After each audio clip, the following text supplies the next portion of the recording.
अस्सलाम वालेकुम। आज का हमारा टॉपिक है वेंटिलेटर।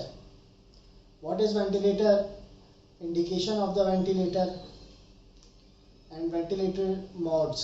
कौन कौन से मोड्स होते हैं, प्रेशर कंट्रोल कौन से होते हैं, वॉल्यूम कंट्रोल मोड्स कौन से होते हैं। आज हम इन चीज़ों को डिस्कस करेंगे इंशाअल्लाह।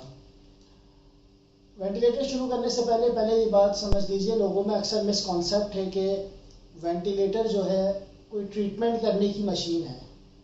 तो वेंटिलेटर कोई ऐसी मशीन नहीं है कि जो मरीज़ का इलाज करती है, बल्कि वेंटिलेटर एक ऐसी मशीन है कि जो कि सिर्फ पेशेंट को ब्रीथिंग, सांस प्रोवाइड करती है और वेंटिलेटर पे पेशेंट को हम लेने के बाद मरीज़ का इलाज करते हैं। ठीक है। और एक मिसकॉन्सेप्ट और भी है कि वेंटिलेटर पे जाने के बाद जो है पेशेंट ज़िंदा वापस नहीं आता। मैं कराची के टर्शरी केयर हॉस्पिटल में काम करता हूँ। हमारे पास रेशो वेंटिलेटर से आउट होने का बहुत अच्छा है। मैनी ऑफ द पेशेंट हमारे पास वेंटिलेटर से आउट होते हैं, अल्हम्दुलिल्लाह, अल्लाह का शुक्र है। चलो स्टार्ट करते हैं। Ventilator, what is ventilator? Ventilator is a machine which is provide the artificial breath. Ventilator एक ऐसी मशीन है जो कि मसनूई सांस प्रोवाइड करती है, इसको वेंटिलेटर कहते हैं। सिर्फ आर्टिफिशियल ब्रेथ प्रोवाइड करती है, not provide the treatment of the disease. ये पहले भी मैं बता चुका हूँ। ठीक है। What is the indication of the ventilator? Indication क्या होगी? वेंट की इंडिकेशन,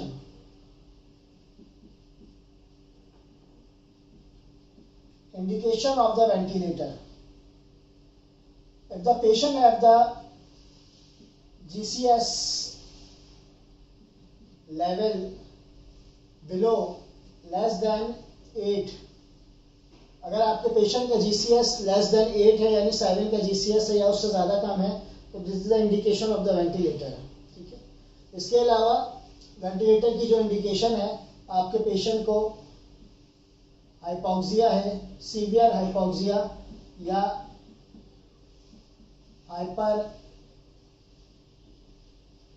हाइपरकैप्निया।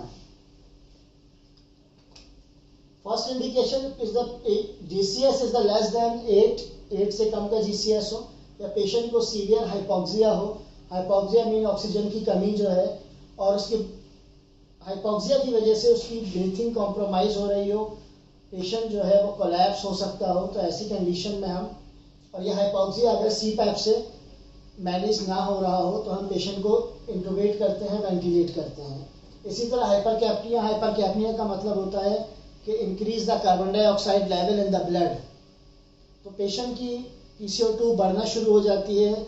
ऑब्स्ट्रक्टिव लंग डिजीज के पेशेंट्स में, अगर इन पेशेंट ड्रॉजी होना शुरू हो जाए या बाईपैप फर्स्ट ट्रायल देते हैं उससे ट्रीट ना हो सके, तो पेशेंट को हम इंटुबेट करते हैं और वेंटिलेट कर देते हैं।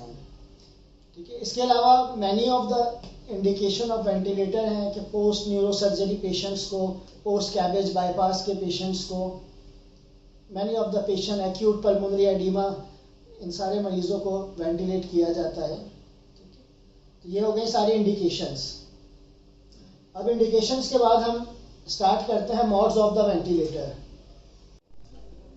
तो ये दो तरह के हमारे पास मोड्स होते हैं, एक वॉल्यूम कंट्रोल है और एक प्रेशर कंट्रोल। दो तरह के मोड हमारे पास वेंटिलेटर में होते हैं। ठीक है। अब वॉल्यूम कंट्रोल मोड्स में कौन कौन से आते हैं? वॉल्यूम कंट्रोल मोड होता क्या है? वो मोड जिसमें वॉल्यूम फिक्स्ड होता है। और प्रेशर कंट्रोल कौन सा होता है? जिसमें प्रेशर फिक्स्ड होता है। ये मोड्स के नाम बता के मैं आपको बताता हूँ ये होता क्या है। वॉल्यूम कंट्रोल मोड में पहला मोड हमारे पास आता है CMV, कंट्रोल मैंडेटरी वेंटिलेशन। दूसरा मोड हमारे पास SIMV, synchronize intermittent mandatory ventilation. Spontaneous ASV आता है हमारे पास, adaptive support ventilation. APV CMV और APV SIMV।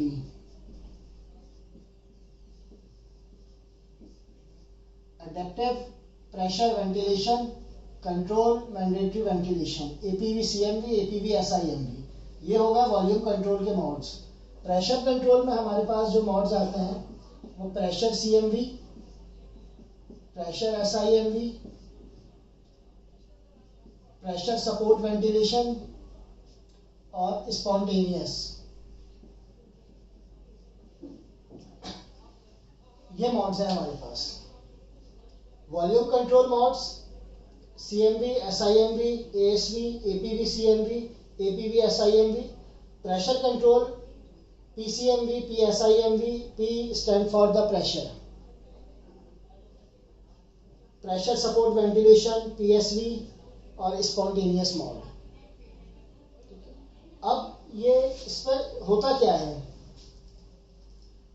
दो तरह की चीजें हमारे पास होती हैं। एक कांस्टेंट होता है, इसको जरा गौर से सुनिएगा। एक चीज कांस्टेंट होती है और एक वेरिएबल होती है।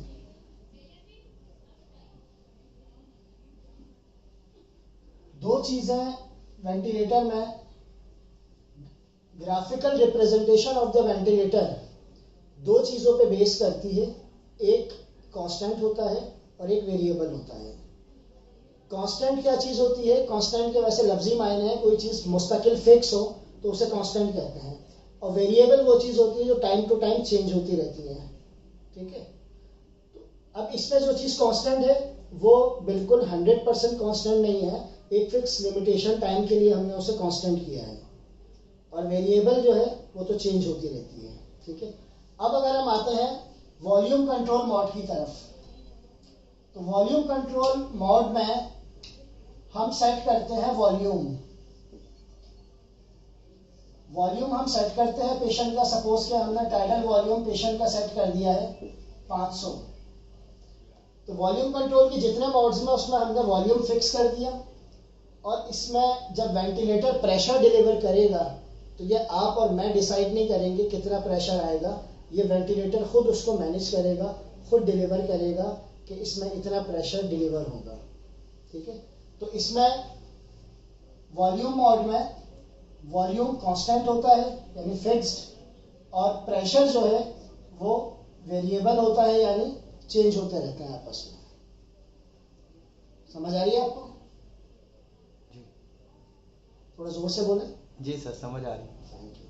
अब प्रेशर कंट्रोल मोड पे अगर हम आते हैं तो यहाँ पर जो है प्रेशर जो है वो हमारे पास फिक्स होता है यानी कांस्टेंट होता है। और वॉल्यूम जो है वो वेंटिलेटर प्रेशर के हिसाब से खुद मैनेज करता है कि इसमें मुझे कितना वॉल्यूम डिलीवर करना है। समझ आ रही है? ठीक है। ठीक है, यहाँ प्रेशर कंट्रोल मोड जो हमारे पास है इसमें प्रेशर क्या हो गया? फिक्स हो गया। फिक्स हो गया। और वॉल्यूम जो है वो वेंटिलेटर खुद डिसाइड करता है कि मुझे कितना डिलीवर करना है। तो ये बेसिक डिफरेंस है। यानी इस मोड में प्रेशर क्या हो गया? बोले कांस्टेंट हो गया। कांस्टेंट हो गया। और वॉल्यूम क्या हो गया? वेरिएबल हो गया। वेरिएबल हो गया। तो इतनी बात समझ आ गई? जी सर। इसके आगे अब हम ये देखते हैं कि अगर एक पेशेंट को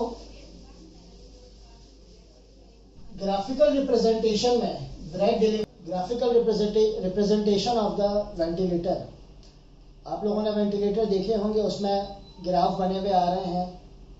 और अक्सर लोगों को ग्राफ जो है वो काफ़ी मुश्किल लगते हैं और उन्हें समझ नहीं आते। तो आज हम डिस्कस करेंगे कि एक पेशेंट अगर इंस्पायर करता है और एक्सपायर करता है तो उसका ग्राफ जो है वो किस तरह से बनता है। हम ये डिस्कस नहीं करेंगे कि कंट्रोल मोड पे है, SIMV पर है या स्पॉन्टेनियस पर है। एक ग्राफिकल रिप्रेजेंटेशन में क्या क्या चीज़ें होती हैं, वेंट का जब एक ग्राफ बनता है तो उसमें क्या चीज़ें होती हैं, और इंस्पायरेशन और एक्सपायरेशन किस तरह से होती है। तो ग्राफ आपने मैट्रिक में पढ़ा होगा, कुछ इस तरह से ड्रॉ होता है कि उसमें दो एक्सिस होते हैं, एक एक्स एक्सिस होता है और एक वाई एक्सिस होता है। लास्ट वीडियो में हम डिस्कस कर रहे थे कि दो चीज़ें हमारे पास होती हैं, एक कांस्टेंट होता है और एक वेरिएबल होता है। कुछ चीज़ें कांस्टेंट होती हैं जो चेंज नहीं होती हैं, और दूसरी चीज़ें जो है वो चेंज होती हैं।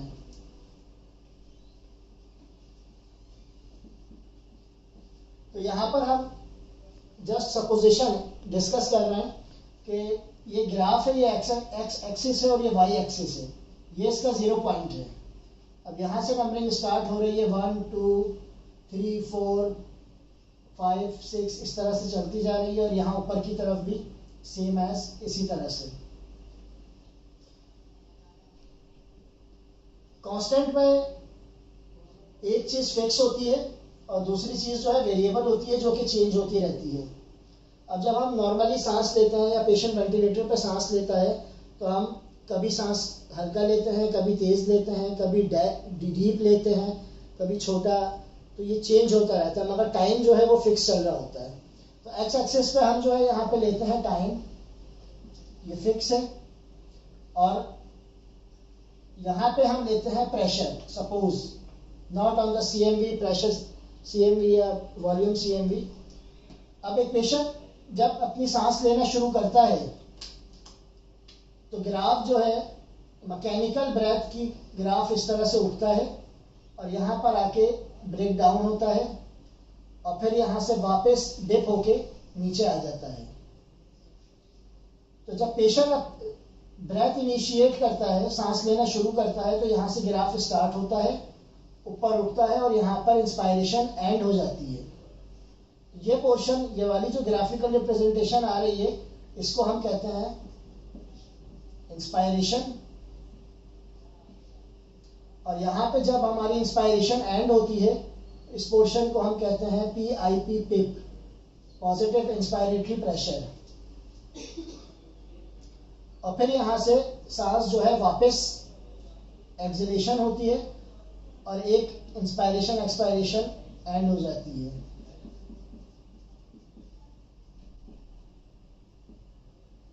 तो यहाँ से सांस लेना स्टार्ट करा, ये इंस्पायरेटरी फेज है, इंस्पायरेशन एंड हो गई, पॉजिटिव इंस्पायरेटरी प्रेशर एंड हो गया, फिर यहाँ से एक्सपायरेशन शुरू हुई और यहाँ पर आकर एक्सपायरेशन एंड हो गई।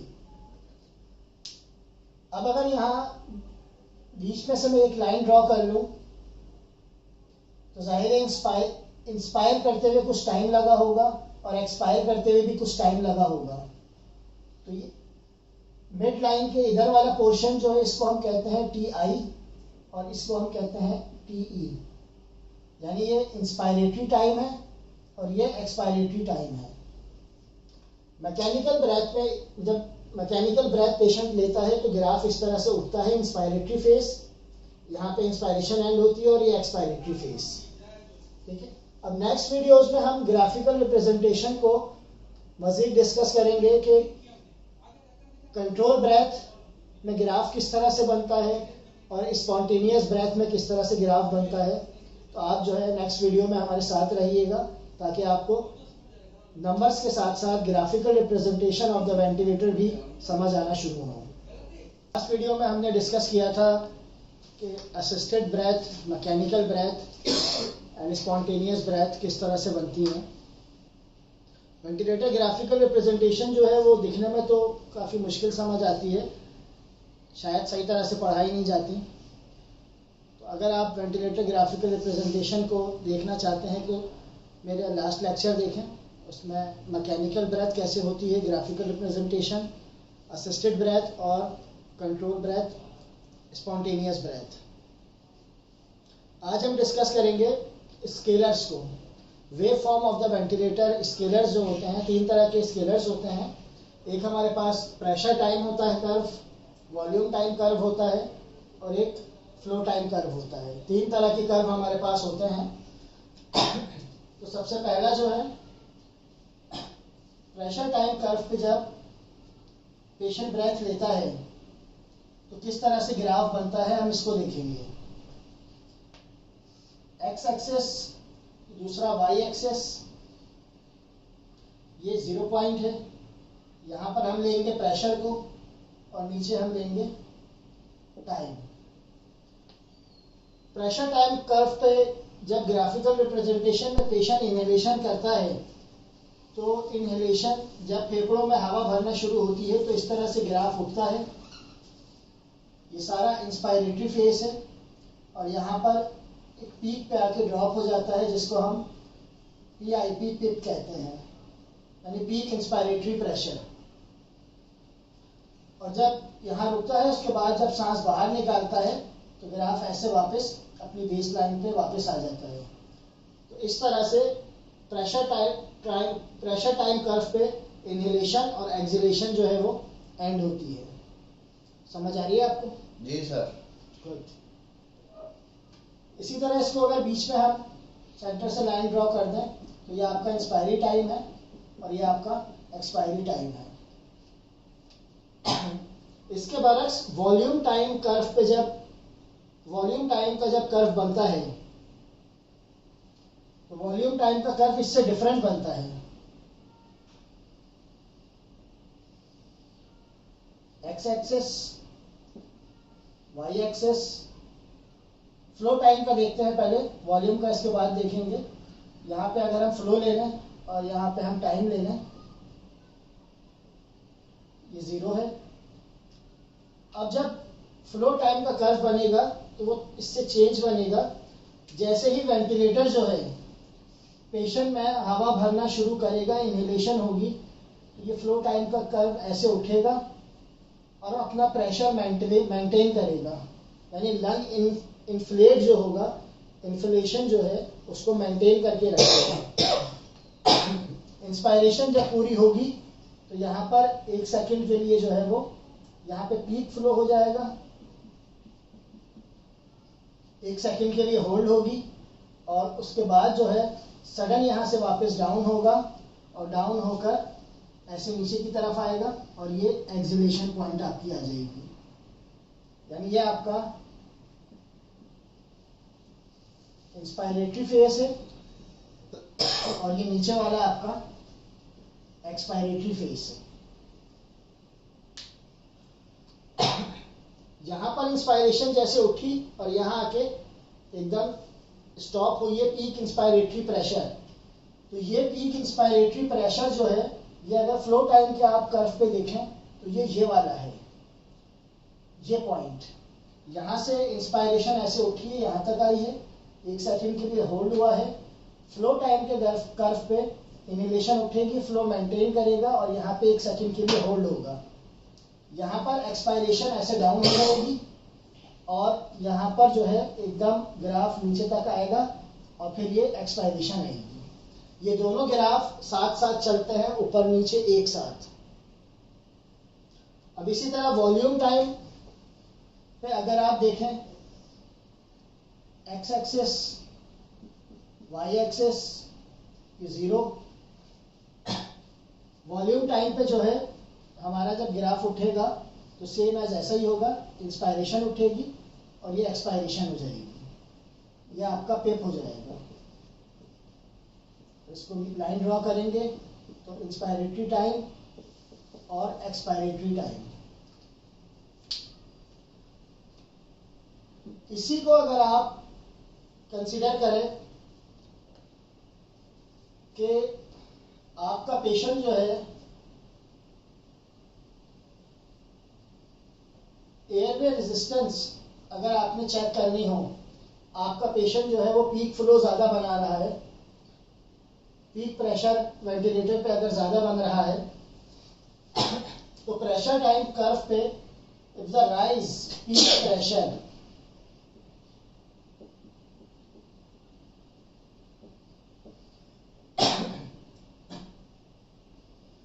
पीक प्रेशर अगर हाई आ रहा है, यहाँ पे प्रेशर, यहाँ पे टाइम, पीक प्रेशर हाई आ रहा है तो आपको ये चेक करना होता है कि कंप्लायंस में कोई मसला है या रेजिस्टेंस है।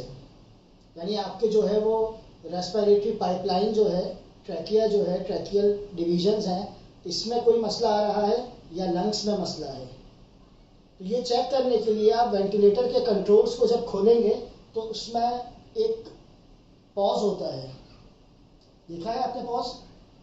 जी सर देखा। पॉज होता है, उस पॉज को आप प्रेस करेंगे। जब आप पॉज को प्रेस करेंगे तो ये आपका ग्राफ जो है इस तरह से उठेगा, अपनी पीक इंस्पायरेशन पे जाएगा और जाने के बाद जो है यहाँ पर होल्ड होगा, थोड़ा सा फॉल डाउन होगा और फिर यहाँ से एक सीधी लाइन क्रिएट होगी और फिर ये एक्सपिरेशन आके एंड हो जाएगी। यानी हमें ये चेक करना है कि पीक प्रेशर और प्लेटिव प्रेशर जो है, इन दोनों में जो है कंप्लाइंस का फर्क, कंप्लाइंस की वजह से प्रेशर हाई हो रहा है या रेजिस्टेंस की वजह से। तो हम वेंटिलेटर में जाके पॉज का बटन दबाएंगे।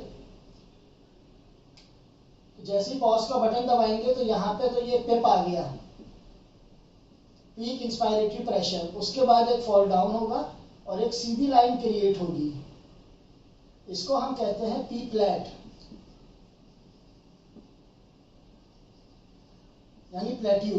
प्लेट्यू कहते हैं सीधी लाइन, एक पट्टा, तो प्लेट्यू क्रिएट होगा।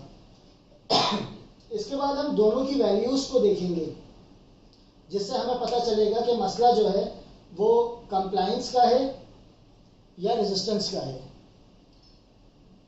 तो नेक्स्ट वीडियो में हम इसको डिस्कस करेंगे कि अगर कंप्लायंस का मसला आ रहा हो या रेजिस्टेंस का मसला आ रहा हो तो ग्राफिकल रिप्रेजेंटेशन में हमें ये बात कैसे पता चलेगी कि मसला कहाँ से क्रिएट हो रहा है। तो नेक्स्ट वीडियो में हमारे साथ रहिएगा, इंशाल्लाह हम नेक्स्ट संडे को डिस्कस करेंगे।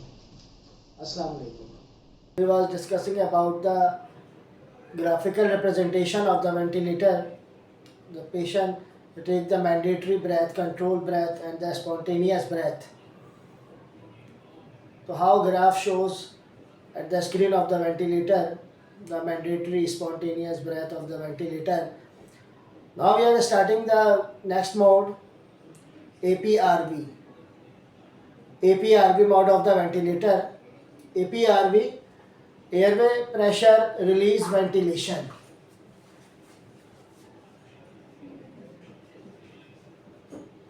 APRV mode. Let us consider your patient is on the CMV mode. CMV mode, it is just for the understand to the APRV. The patient is at the control mode and the ventilator screen showing the peak pressure is greater than 40. That is harmful for the patient. ठीक है, just like suppose आपका patient जो है वो control mode पर है और वो पीक प्रेशर 40 ले रहा है, that is harmful for the patient, patient के लिए अच्छा नहीं है. तो that's the here is a point you can give the trial to the patient to switch the CMV to APRV. What is the indication of the APRV? ARDS, hypoxemia, obesity, atelectasis of the lungs. These are the indications of APRV. And the contraindication of the APRV is the patient is a COPD, asthmatic, they are not suitable for this patient. So now start the, how can you adjust the setting of the APRV mode of the ventilator. The parameters of the APRV: P high, P low, T high and T low. These are the main parameter of the APRV mode. What is P high? P high is a pressure support.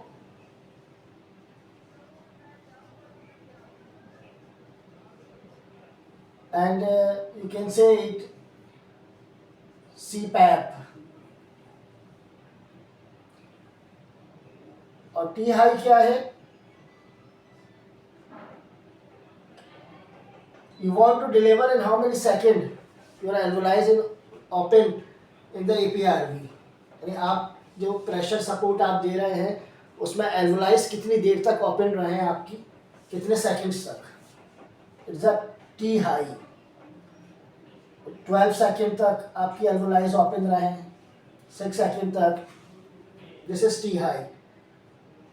Complete inspiration जो patient एक ले रहा है वो कितने time तक open रहे, this is T high time है कि इतने टाइम में आपका प्रेशर मेंटेन रहे in the alveoli, pressure support positive airway pressure.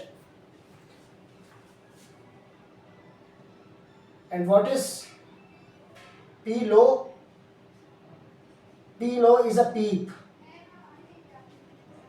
positive and expiratory pressure. P low is a PEEP.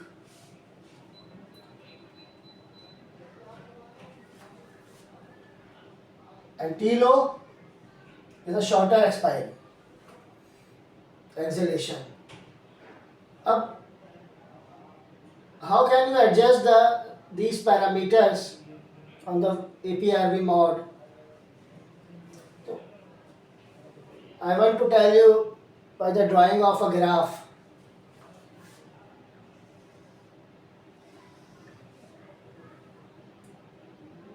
आपने मेरी लास्ट वीडियोस देखी होंगी, उसमें बताया था कि एक तरफ हम प्रेशर को लेते हैं और एक नीचे हम लेते हैं टाइम को. उसमें हमने डिस्कस किया था यहाँ पर प्रेशर लेते हैं, फ्लो लेते हैं और वॉल्यूम, टाइडल वॉल्यूम. तो APRV is a pressure mode. Here is a pressure and here is a time. In the pressure mode, the graph start to draw. Patient start to take the breath after the PEEP.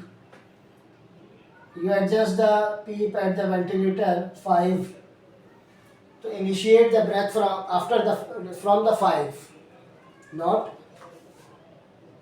start from the 0. But in the volume control, start from volume graph start from the 0. 5, 10, 15, 20, 25, 30. And here is the time.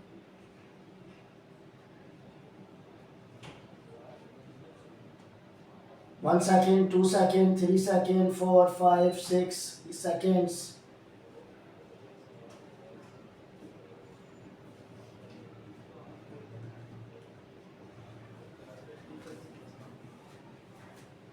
अब last हमने जो देखा था कि pressure time के graph में without APRV, pressure time का जो ग्राफ होता है उसमें यहाँ 5 की पीप आ रही है तो ग्राफ स्टार्ट ऐसे होता है, इंस्पायरेशन, और ये हमारी आती है PIP पिप, और फिर ये एक्सलेशन होती है.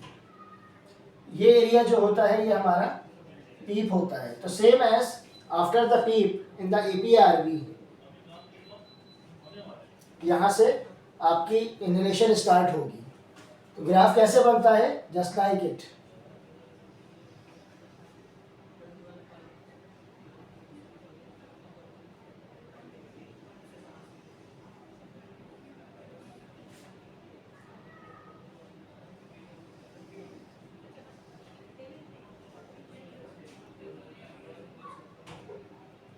और इस तरह से कंटिन्यू आगे जाके फिर नीचे वापस.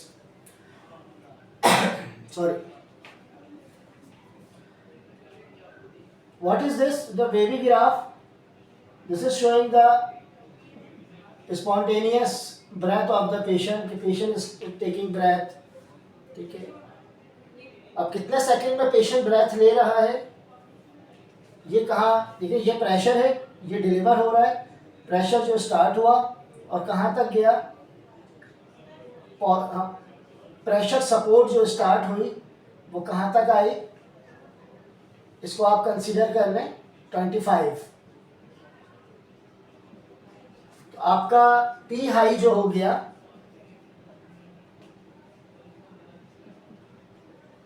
25, और कितने टाइम में ये ब्रेथ हुई है, ये टाइम सेकंड्स में चल रहा है. यहाँ पे टाइम आ रहा है 12 second. This is T high.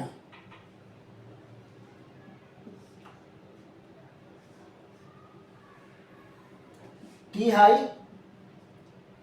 12 second. और हमें 12 सेकेंड तक जो है एल्वोलाइज को ओपन करके रखना है. जस्ट लाइक जैसे ये हमारी एल्वोलाइज हैं, इस प्रेशर सपोर्ट को APRV में होता क्या है कि यहाँ पे अगर एक्यूमुलेशन ऑफ फ्लूइड है, जैसे आपके एटिलेक्टेसिस है, यहाँ से एयरवे फ्लो जब अंदर इंटर होता है, पॉजिटिव एयरवे प्रेशर, तो ये फ्लूइड्स को हटाता है, जगह बनाता है और एल्वुलाइज को ओपन रखता है ताकि ऑक्सीजनेशन आपकी अच्छी हो। तो ऑक्सीजनेशन को इम्प्रूव करने के लिए 12 सेकंड तक इम्प्रूव ओपन रखता है, एल्वुलाइज खुली रहें और उसके बाद फिर एक्सपायरेशन होती है। तो 12 आप अगर पी हाई 25 रखेंगे तो प्रेशर डिलीवर होगा 25 का, कितनी देर तक? 12 सेकंड। नॉर्मल पेशेंट्स जो हमारे होते हैं, अगर मैं COPDians पेशेंट की बात करूं, chronic obstructive lung disease, the hypercapnic patient, retained carbon dioxide, इसमें हम जो IE रेशो रखते हैं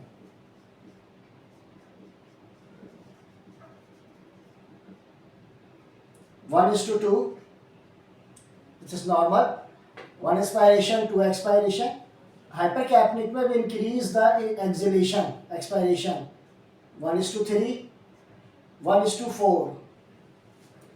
Because of the patient is a hypercapnic, ठीक है, 1 to hyperventilation to remove the carbon dioxide level. But here the patient is hypoxemic, so we want to increase the inspiration to resolve the deoxygenation. So what we will do? This is APRV is an inverse ratio ventilator mode. इसमें ratio को हम inverse कर देते हैं। इसमें हम IE ratio क्या करते हैं? उसमें एक्सलेशन ज़्यादा थी क्योंकि हाइपर कैप्निक था, PCO2 वॉश करनी है। इसमें हाइपोक्सेमिक है, ऑक्सीजनेशन हमें ज़्यादा चाहिए, तो हम इसको 2:1, 3:1 inverse ratio ventilation, this is called. अब आपने सेटिंग कैसे करनी है? आपका पेशेंट अगर पीक प्रेशर 40 ले रहा है तो you will adjust the P high below 5 of the peak pressure. 40 है तो आप इसको जो है 35 पे रखेंगे।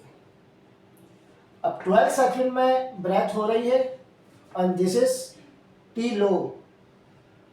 ये जो पोर्शन है आपका, ये टी लो है। कंसीडर दिस इज, ये 3 सेकंड में हो रही है, तो इसका रेशो क्या बन जाएगा? 3 4 12, 12 second and this is 3 second, तो 3 4 12। तो यहां पर IE रेशो जो आएगा 3 4 12, 4:1. This is inverse ratio ventilation to improve the oxygenation of the patient in the ARDS, atelectasis and others. अब आपने इसमें चेंजेस कैसे करनी है कि आपने लेट्स सपोज स्टार्ट करा, आपने पी हाई की सेटिंग आपने स्टार्ट करी 20 से। अब आपका पेशेंट जो है वो पीक प्रेशर जो है ले रहा है 25। आपने स्टार्ट करी, थोड़ी देर बाद आपने देखा increase the peak pressure, when you adjust the P high, तो at that time the peak pressure is 25। आपने जो है पीक प्रेशर से 5 कम रखना है, आपने 20 रख दिया, but after some time peak pressure increase 30, you will change the setting of the P high, change 20 to 30। आपका पीक प्रेशर अब आ रहा है तो आप इसको 25 कर देंगे, इंक्रीज कर देंगे।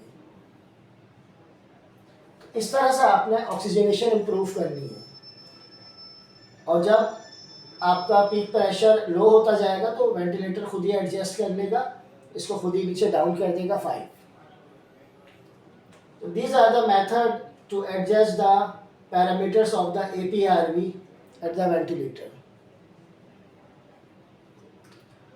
उम्मीद है ये चीज़ें आपको समझ आई होंगी। अगर समझ नहीं आती हैं तो मुझे कमेंट बॉक्स में आप आंसर करें, दोबारा से इसका रिव्यू करेंगे इंशाअल्लाह। अस्सलाम वालेकुम, अल्लाह हाफिज़।